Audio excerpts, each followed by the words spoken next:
Et pour parler de ce programme, nous recevons ce soir le maire de Blagnac, Bernard Keller. Bonsoir. Bonsoir Pierre. Déjà, qu'espérez-vous de ce programme? Écoutez, je crois qu'il arrive à point au moment où s'ouvre le sommet de Copenhague. Ce que l'on espère de ce programme, c'est d'abord démontrer que sur le choix d'Andromède, ce nouveau quartier d'Andromède, on l'a décidé il y a déjà 10 ans.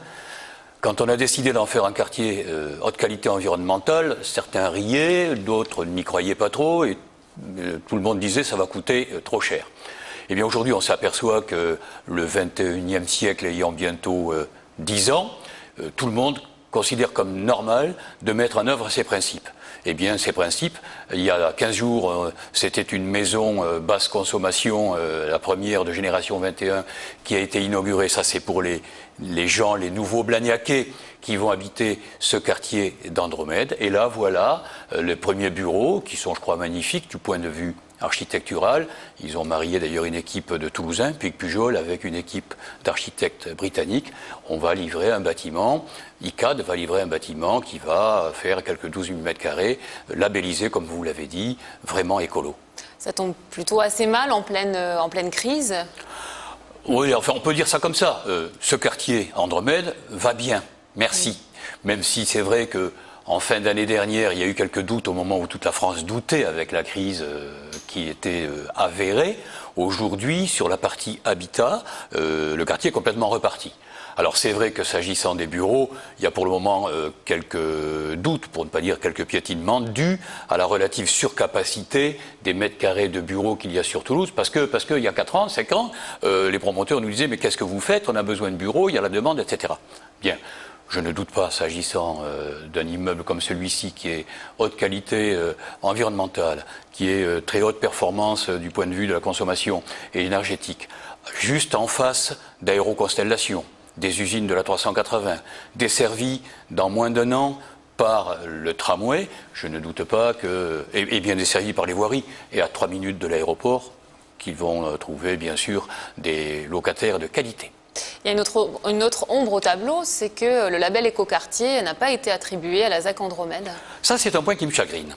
Qui me chagrine parce qu'on avait de nombreuses indications de la part de la technostructure locale, comme quoi on était très très bien placé. Et puis, il semblerait que des villes ou des communautés urbaines, on va dire peut-être politiquement mieux orientées, qui n'avaient pas été forcément nommées, ont eu cette labellisation que l'on n'a pas eu. Je ne comprends pas. Je ne comprends pas, après tous les encouragements que nous avons eus maintenant depuis bientôt 10 ans d'ailleurs, quand on a lancé ce quartier Andromède. Au niveau du ministère de l'Équipement, les encouragements, on les a toujours eus. On a été régulièrement cité.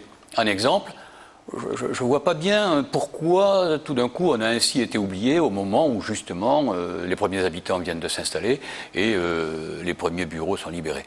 J'espère que le ministre va me répondre. Vous l'avez dit, Andromède a eu du mal à décoller au départ, notamment en raison de la crise traversée par Airbus. Aujourd'hui, Airbus annonce que le plan de réduction d'effectifs Power A a été réalisé à 95%. On peut penser qu'on est sorti d'affaires, enfin, que vous êtes sorti d'affaires. Je pense que dans la vie économique, comme dans la vie tout court, on n'est jamais sorti d'affaires. Mais j'étais de ceux, il y a déjà 2 ans, qui disaient « et alors Power 8 ?» Je pense que c'est pas forcément dramatique, parce que d'abord, ça ne concerne que la moitié des effectifs, strictement Airbus. Je vais répondre par le contraire. Sur la commune de Blagnac, malgré Power 8 et malgré la crise que tout le monde connaît, l'emploi a continué à croître. Qu'est-ce qui s'est passé ? Alors que Airbus, par exemple, externalisait un certain nombre de ses activités, eh bien, c'était de l'autre côté des portes d'Airbus que des bureaux d'études comme Aéroconseil, que je vais citer, comme Sogeclair, ou des équipementiers comme Rockwell Collins, ont eu à traiter ce type d'affaires. Or, on vient d'inaugurer, il y a à peine un mois, les nouveaux locaux d'Aéroconseil, par exemple, qui emploient aujourd'hui pas loin de 1000 emplois. Tout ça pour dire qu'il faut relativiser cette crise et surtout le plan Power 8.